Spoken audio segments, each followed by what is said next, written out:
토저의 세상과 충돌하라. 제2장. 사람을 두려워하지 않고 하나님을 두려워한다.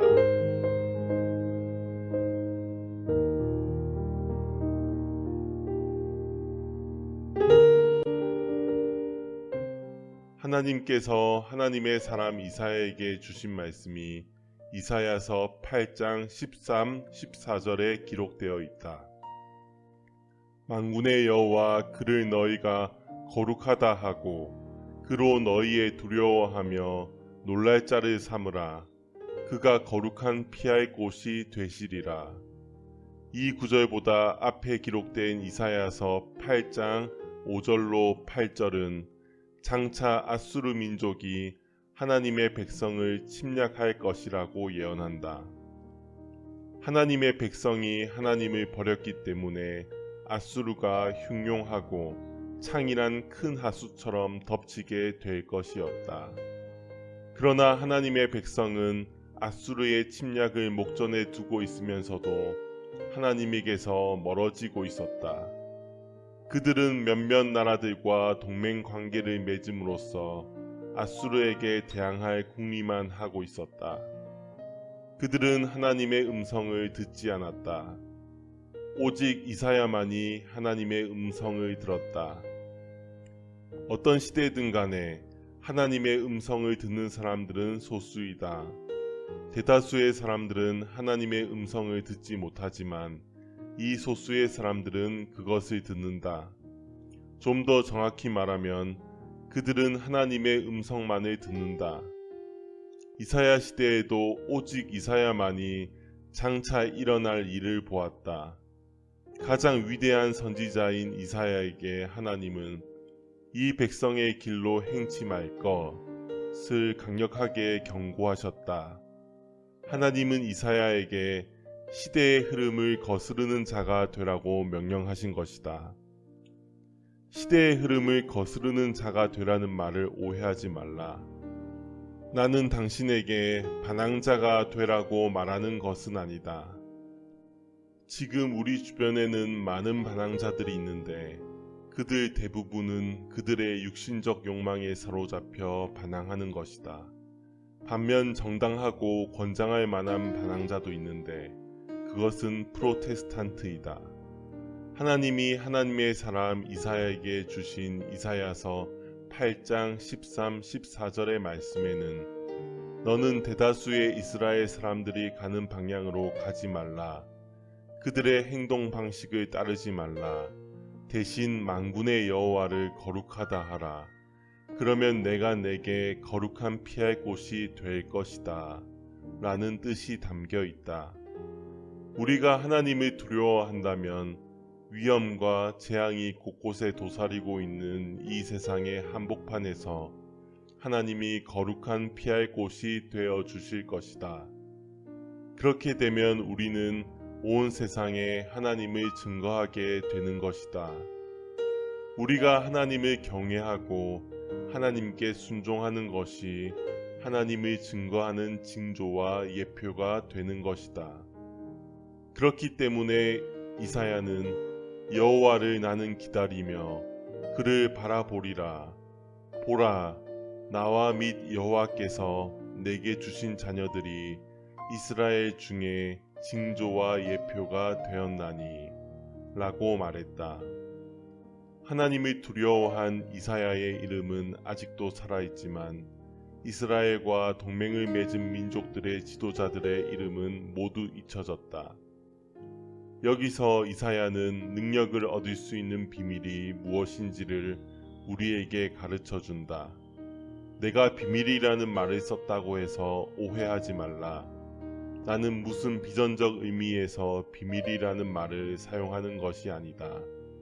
내가 비밀이라 함은 이것을 알고 있거나 알기를 원하는 사람들이 극소수이기 때문에 하는 말이다. 우리가 능력을 얻을 수 있는 비밀은 바로 여호와를 거룩하다 하는 것이다. 즉 그것은 하나님이 우리의 모든 것이 되게 하는 것이요 하나님을 온전히 의지하는 것이다. 나의 이 말이 야망에 불타는 피 끓는 젊은이들에게는 시시하게 들릴지 모르겠다. 하지만 그들이 어떻게 느끼든 간에 나는 하나님을 떠나서 어떤 목표를 추구하는 것이 잘못이라고 말하지 않을 수 없다. 왜냐하면 나의 이 말은 성경의 진리이며 역사 속에서 수백만의 사람들이 삶을 통해 입증된 진리이기 때문이다. 어떤 것이 아무리 멋있게 보이고 너무너무 탐난다 할지라도 하나님의 뜻에 어긋난다면 잘못된 것이다. 당신의 관심을 끄는 어떤 것이 있는가? 그렇다면 그것이 하나님의 뜻에 부합하는지를 먼저 살펴라. 하나님이 그것을 원하지 않으시면 과감히 버려라. 왜냐하면 오직 하나님의 뜻만이 절대적으로 선하고 옳기 때문이다.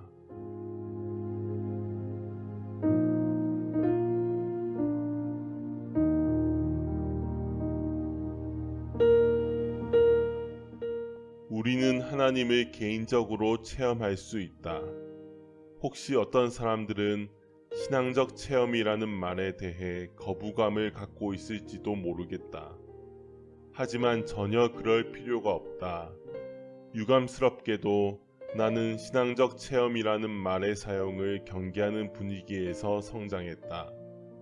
신앙수련회에서 어떤 설교자가 현란한 제스처를 써가며 열광적으로 설교하는 중에 몇몇 사람들이 집 위에서 구르고 늙은 여자가 천막 버팀목 위로 기어 올라가는 일이 일어났기 때문에 사람들은 신앙적 체험을 의심스러운 눈초리로 쳐다보았던 것이다. 내 주변 사람들은 당신은 성경을 전해야지 체험을 전하면 안 된다 라고 내게 말하곤 했다. 하지만 나는 사람들이 하나님을 체험할 수 있도록 하기 위해 성경을 전한다. 성경의 교훈을 더욱 분명히 드러내주지 못하는 체험은 아무 유익을 주지 못하기 때문에 우리를 실망시킬 뿐이다. 하지만 개인적 체험 없이 성경만을 아는 것은 하나의 지식으로 끝나는 것이다. 많은 성경 지식을 머릿속에 집어넣었지만 아무 체험이 없는 사람은 결코 그 지식으로서 하나님의 성소를 지을 수 없다. 나는 개인적 체험을 강조하는 바이다. 하나님을 개인적으로 알고 그분을 인격적으로 만나고 체험하는 것이 가능하다. 이 체험은 인생의 다른 여러 체험들처럼 분명히 인식할 수 있는 체험이다. 물론 이것은 가장 중요한 분을 체험하는 것이기 때문에 다른 어느 체험보다도 더욱 중요하다. 우리가 하나님을 우리의 마음 안에 모시려고 한다면 하나님은 우리에게 다가오실 것이다. 우리는 그리스도 안에서 하나님을 만날 수 있다. 그리스도 안에서 하나님을 만난다는 말이 무슨 뜻인가? 어떤 신앙 깊은 여인은 그녀의 시에서 나는 나비의 날개에서 데이지 꽃에서 하나님을 만났습니다. 라고 노래했다. 하지만 나는 이런 의미에서 그리스도 안에서 하나님을 만난다라고 말하는 것은 아니다. 그렇다면 그리스도 안에서 하나님을 만난다는 말은 무슨 뜻인가? 이것은 우리가 그리스도이신 하나님을 만날 수 있다는 뜻이다. 하나님은 그리스도로서 이 땅에 오셔서 행동하고 느끼고 일하셨다. 만일 하나님 자신이 직접 이 땅에 오셨다 할지라도 그분은 성경에 기록된 그리스도와 똑같이 행동하고 느끼고 일하셨을 것이다. 왜냐하면 그리스도는 하나님이시기 때문이다. 그러므로 우리는 그리스도 안에서 하나님을 만날 수 있다. 여러 해 동안 나는 성찬식에서 아무런 감동을 얻지 못했다. 나는 화채설과 공제설에 대해 말을 많이 들었지만 이것들 중 어느 하나도 이해할 수 없었고 받아들일 수 없었다. 그리하여 우리 교회에서 거행된 소박한 성찬식조차 내게 아무런 감동을 주지 못했다. 성찬식은 내게 영혼의 양식이 되지 못했다. 그러던 어느 날 하나님께 은밀히 기도드릴 때 그분이 내게 아들아, 신앙은 먹는 것이다. 내가 믿음으로 그리스도를 바라볼 때 너는 그리스도를 먹는 것이다 라고 말씀하셨다. 그 후 성찬식은 내게 기쁨과 감사의 잔치가 되었다. 왜냐하면 성찬식에 참여한다는 것은 생명의 떡이신 예수 그리스도를 믿음의 입으로 먹는 것이기 때문이다. 성찬식 참여는 그리스도를 바라보고 소유하고 나의 영혼 안으로 받아들이는 것이다. 신앙은 설명하고 해명하는 것이 아니라 우리의 영혼이 적극적으로 행동하는 것이다.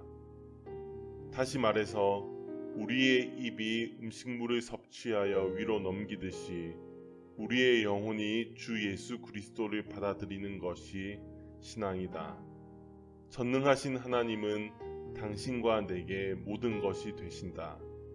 우리는 믿음과 사랑으로서 그분을 소유할 수 있다. 우리는 그분의 그림자나 그분의 메아리를 소유하는 것이 아니라 그리스도이신 하나님을 소유하는 것이다.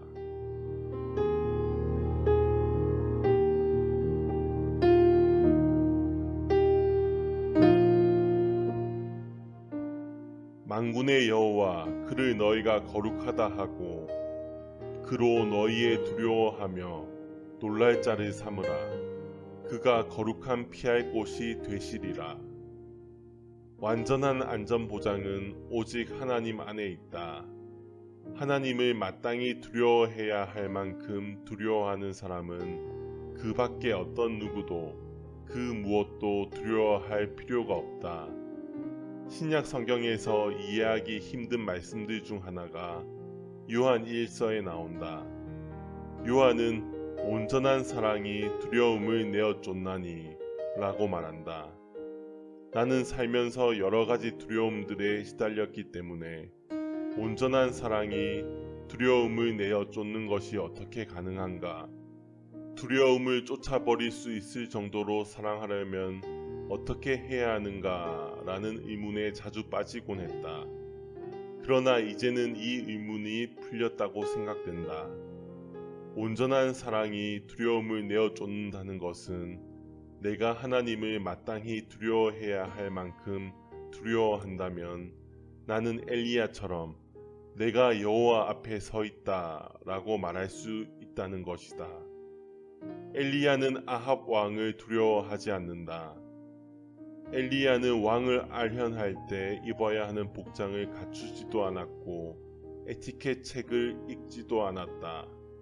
왕의 면전에서 어떻게 행동해야 하는지를 그에게 설명해 준 사람도 없었다.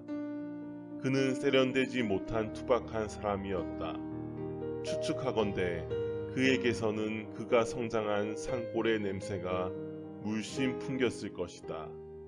하지만 그는 전혀 가식이 없었으며 아합 왕 앞에서도 조금도 두려워하지 않았다. 그는 자신이 여호와 앞에 서 있다는 것을 알았다. 그렇기 때문에 그는 왕을 두려워하지 않을 수 있었다.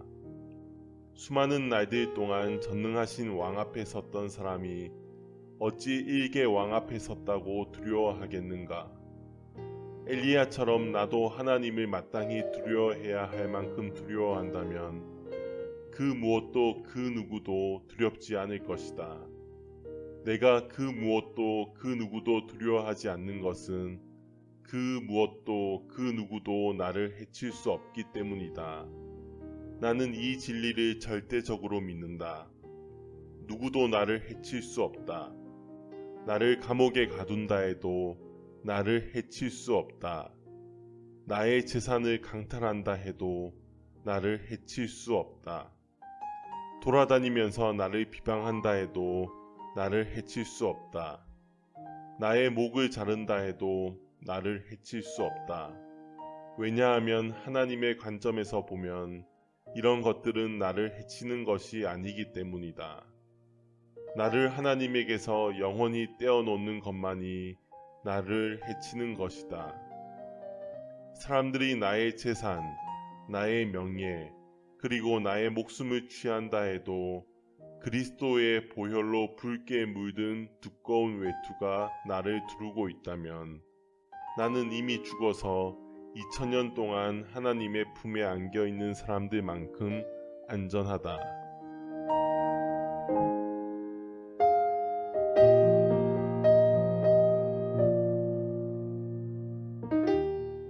나는 젊은 그리스도인들에게 한마디 말하고 싶다.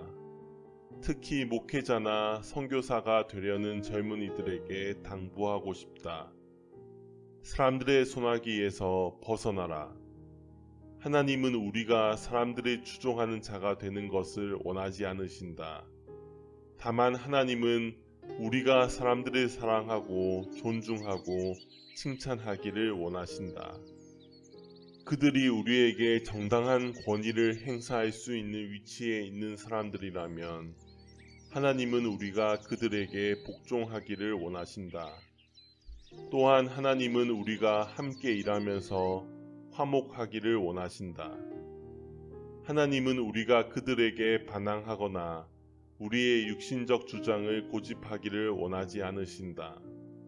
무엇보다도 하나님은 우리가 하나님과 은밀히 대화를 나누기를 원하신다. 그렇게 할 때 우리는 하나님의 손안에서 평안을 누릴 것이다. 이 세상에서 가엾고 애처로운 것 중에 하나는 신학교를 갓 졸업한 설교자가 불안과 두려움에 사로잡혀 일자리를 구하려고, 그것도 가장 좋은 일자리를 구하려고 자기 지역의 유명 목회자를 찾아다니며 식사 대접을 하려고 애쓰는 모습이다. 이것은 참으로 가엾고 애처로운 일이다. 이런 사람에 대해서 언급하게 될 때 나의 목소리에서 경멸의 감정이 배어나오지 않도록 나는 무척 애를 쓴다. 젊은이여, 그렇게 하지 말라. 필요한 교육을 받고 적당한 연수 과정을 마치고 성경 말씀을 연구하는 법을 배웠는가? 그렇다면 하늘을 바라보고 오 하나님, 이제 제가 준비되었습니다 라고 말씀드려라. 그런 다음 하나님이 어디로 인도하시든 간에 그곳으로 가서 시작하라. 그러면 공연히 이곳저곳을 뛰어다니며 윗사람들의 비위를 맞추려고 애쓸 필요가 없을 것이다. 또한 내가 그대들에게 당부하고 싶은 것은 사람들의 아첨에 넘어가지 말고 그들의 비판에 흔들리지 말라는 것이다. 우리를 죽이는 위험의 근원은 두 가지인데 하나는 아첨이고 다른 하나는 비판이다. 나는 다른 사람들의 아첨에 넘어가지 않으려고 무척 노력했다. 지금도 완전히 극복했다고 말할 수는 없지만 그래도 거의 성공 단계에 접어들고 있다. 또한 나는 해가 갈수록 다른 사람들의 비판에 무감각하게 되었다. 왜냐하면 무엇인가 부족한 사람들이 나를 비판한다는 것을 알게 되었기 때문이다. 내가 보기에 남을 비판하는 사람들은 대개 자신의 열등감을 극복하기 위해서 비판하는 것 같다. 이런 식으로 생각하니까 나에 대한 비판이 별로 큰 상처로 다가오지 않게 되었으며 나는 모든 사람들과 잘 지내고 있다. 물론 제대로 된 사람들의 정당한 비판도 있다는 것을 잘 안다. 사실 그런 사람들에게 비판받을 점이 내게 많겠지만 이상하게도 그들은 내게 비판의 말을 전혀 하지 않는다. 아무튼 칭찬을 듣든 비판을 듣든 우리는 사람들의 손에 놀아나서는 안 된다. 내가 이렇게 말하니까 어떤 사람은 그런 말씀은 나이 든 사람들에게는 해당될지 몰라도 나 같은 젊은 사람에게는 통하지 않습니다 라고 말할지도 모르겠다. 그러나 나이 든 사람이나 젊은이나 마찬가지이다. 나의 말은 어떤 특정 연령층만을 위한 얘기가 아니다. 연령층에 따라 영적 진리가 달라진다는 생각은 잘못된 것이다. 젊은이들이 하나님을 간절히 찾는다면 하나님은 나이 든 사람들에게 베푸신 은혜를 그들에게도 베푸신다. 그러나 유감스럽게도 젊은이들은 하나님을 간절히 찾지 않는 경향이 있다. 간절함이 부족한 것이 젊은이들의 단점이다. 젊은이들이여, 하나님을 간절히 사모하며 하나님 앞으로 나아가라. 함께 모여서 하나님의 얼굴을 보아라. 그러면 하나님이 큰 은혜를 베푸실 것이다. 당신의 미래와 당신 자신을 사람들의 손에 맡기지 말라. 사람들의 조언을 듣고 그들과 함께 일하는 것은 좋은 일이다. 하지만 무엇보다 중요한 것은 하나님과 은밀한 대화를 나누는 것이다. 이렇게 기도드려 보라. 오, 주 하나님, 하나님은 저의 모든 것 되십니다. 하나님이 저의 어제와 오늘이시며 또 내일이십니다. 하나님은 저의 여기와 저기이시며 저의 지금과 그때이십니다. 하나님은 저의 전부이십니다. 하나님은 시간과 공간의 중심이십니다. 제가 모든 것과 앞으로 가질 모든 것이 하나님의 것입니다.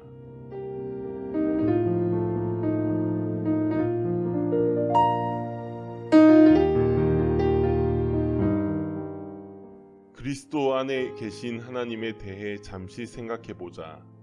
이사야는 여호와를 거룩하다 하라 라고 외친다.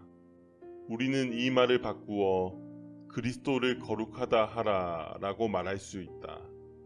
그리스도는 하나님께 이르는 길인데 왜냐하면 그리스도가 하나님이시기 때문이다. 그러나 오늘날 이런저런 세미나들에 참석해보라. 거기에 가면 예언, 세례, 유대의 역사, 기독교 교리에 대해서 얼마든지 들을 수 있다. 심지어는 헬라어와 히브리어까지 곁들여 들려주기 때문에 무척 유식해진 것 같다는 착각에 빠질 수도 있다. 내 말을 오해하지 말라. 이런 것들이 필요 없다는 말은 아니다. 때에 따라서는 이런 것들이 필요하다. 그러나 그 속에 그리스도가 계신가?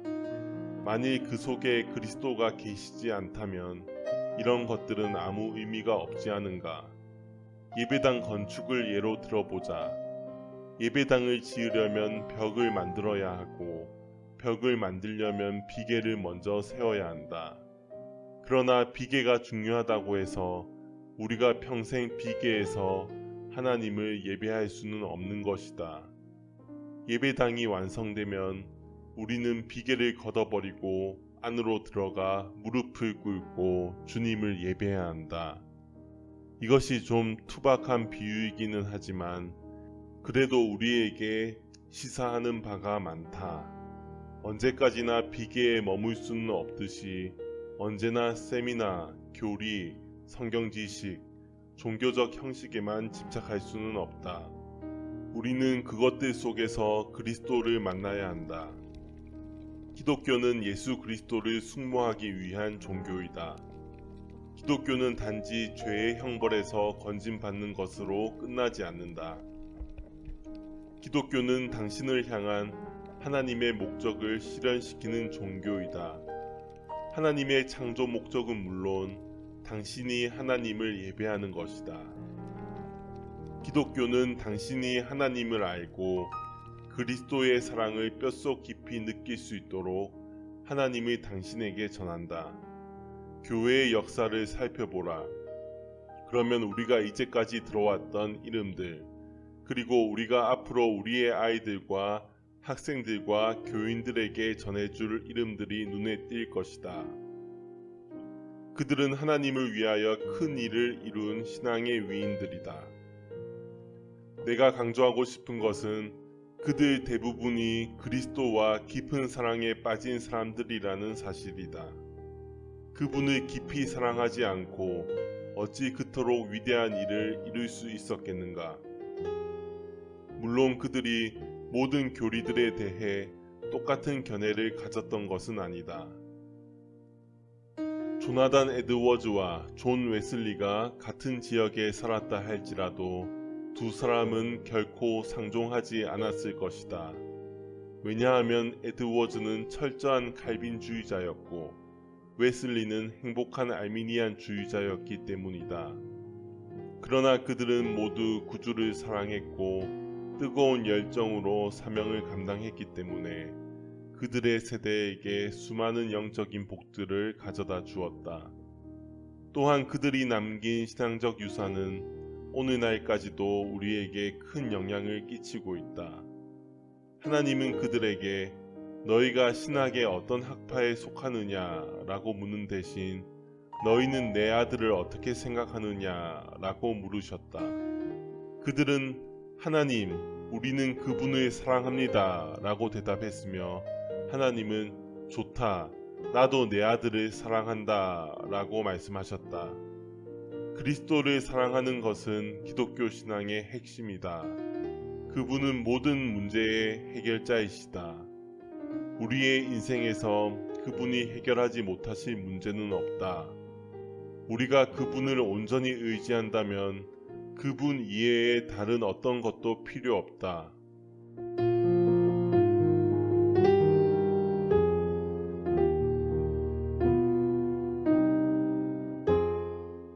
우리는 불쌍하게도 너무 무지하지만 그리스도께서 우리에게 지혜가 되셨다. 잘 알겠지만 우리는 우리가 얼마나 무지한지를 알지 못한다. 누군가 교육은 우리의 무지의 영역을 확대할 뿐이다 라고 말했다고 한다. 맞는 말이다. 더 많이 알수록 우리가 무지하다는 것을 더 많이 깨닫게 된다. 인간이 얼마나 무지한지를 우리보다 더 잘 아는 사람은 아인슈타인일 것이다. 나는 도서관에 들렀다가 나올 때에는 언제나 우울하다. 다시 기분이 회복되어 얼굴이 밝아지려면 한두 시간이 걸린다. 당신은 내가 도서관에서 우울해지는 이유에 대해 굳이 설명하지 않아도 잘 알 것이다. 거기에는 내가 읽지 않은 책들이 산더미처럼 쌓여 있다. 그 책들은 모두 나의 무지를 비웃는 것 같다. 그러니 나의 기분이 좋을 리 없다. 기분이 나빠지는 대신 겸손해진다. 무지를 깨닫고 겸손해지니 내게 유익이 아니겠는가. 우리의 지혜는 우리에게 별로 해를 끼치는 것이 없다. 우리에게 참 지혜가 있다면 우리는 고통 없이 사는 법을 만들어낼 것이며 언제까지나 죽음을 보지 않을 것이며 사랑하는 사람들을 영원히 우리 곁에 둘 수 있을 것이다. 그러나 이것들 중 그 어떤 것도 우리에게는 가능하지 않다. 왜냐하면 우리의 지혜는 정작 중요한 일에서는 철저히 무능하기 때문이다. 우리의 지혜라는 것은 우리로 하여금 쓸데없는 일에 몰두하여 시간만 보내다가 세상을 떠나게 만들 뿐이다. 정말로 알아야 할 것을 알지 못하고 쓸데없는 것들로 머리가 가득한 것이 바로 인간의 지혜의 어리석음이 아니겠는가. 그러나 그리스도는 하나님께서 그 백성에게 주신 지혜이시다. 그리스도는 우리에게 수학이나 생물학을 가르쳐 주시지는 않는다. 하지만 우리는 모든 영적 및 도덕적 지혜를 그리스도에게서 찾을 수 있다. 그리스도 안에서 당신은 죽음을 이기고 무덤을 열 수 있는 지혜를 찾을 수 있다. 온 인류가 꿈꾸어 온 불멸의 지혜가 하나님의 아들이신 예수 그리스도 안에 있다.